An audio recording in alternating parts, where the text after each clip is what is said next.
Good morning, class. Since we can't be together this semester, I thought I'd do my presentation in VR. I hope you don't mind.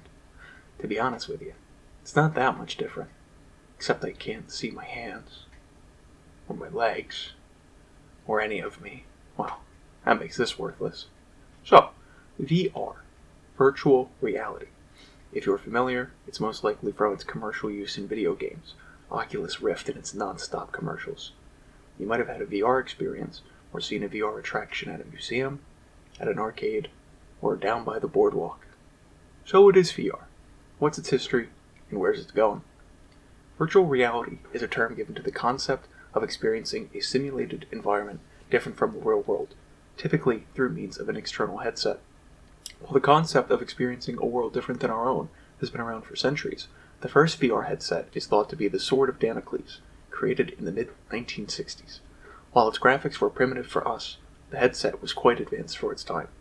In the 70s, VR was primarily utilized for scientific research, interacting with computer modeling and training for medical, flight, and the military fields.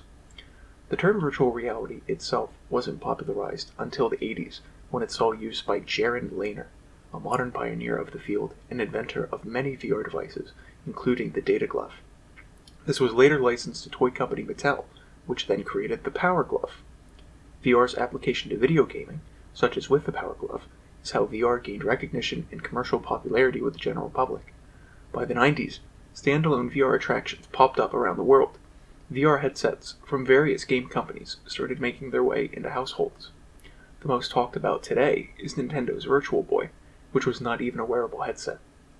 Launching with such immersive titles such as Mario Tennis and Galactic Pinball, the Virtual Boy was a commercial flop. I mean, just look at those graphics. Nintendo ultimately ceased production and game development after just 1 year on the market and 22 games released. Some say the Virtual Boy killed the cool factor of virtual reality. As such, the only interesting development in VR in the 2000s was the introduction of Google Street View and its stereoscopic 3D mode. Still the most mainstream use of VR, the first Oculus Rift prototype was created in 2010 by Palmer Luckey. Oculus Rift was first demoed publicly in 2012 at a games convention. The company was then purchased by Facebook in 2014 for about $3 billion. Competition arose, such as the HTC Vive, a collaboration between game development company Valve and electronics manufacturer HTC. Similarly, Sony launched Project Morpheus/PlayStation VR, a headset exclusively for the company's own PS4 console. Google released Google Cardboard, a DIY headset users could plug into their phones for a cheap, mobile VR experience. Other manufacturers have made similarly cheap VR headsets for use with cell phones, such as the one I'm wearing now. As we can see, there was a big boom of commercial VR products in the mid-2010s. By 2016, at least 230 companies had VR projects in development, though not all were commercial headsets. Just last year, Oculus released its newest headset, the Oculus Quest 2.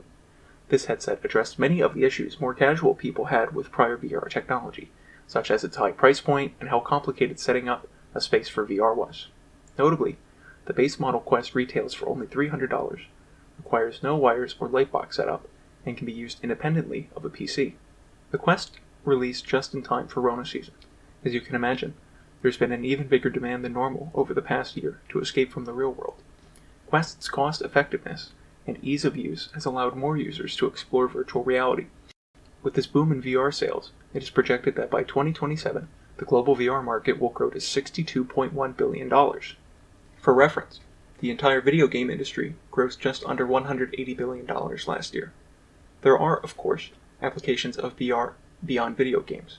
While our thoughts of VR tend to focus on other forms of entertainment, such as in film or amusement park rides, VR is also utilized for exposure therapy, Alzheimer's rehabilitation, engineering modeling, and training simulations for pilots, astronauts, surgeons, and many others. VR isn't entirely positive, of course. There are health concerns, ranging from eye fatigue, headaches, and motion sickness, to bumping into furniture, and all the way up to seizures and epilepsy. While those cases are few and far between, there is currently discussion about the implications of VR use on childhood development. Studies are ongoing, but the general concern is that giving children who are less able to differentiate between fiction and reality access to VR can lead to increased dangerous behaviors in the real world as children try to replicate what they've seen and experienced in virtual reality. VR is a powerful tool that will only continue to improve technologically and spread commercially. Thank you so much for listening to my presentation. Are there any questions? And please speak up if you do. I can't see you.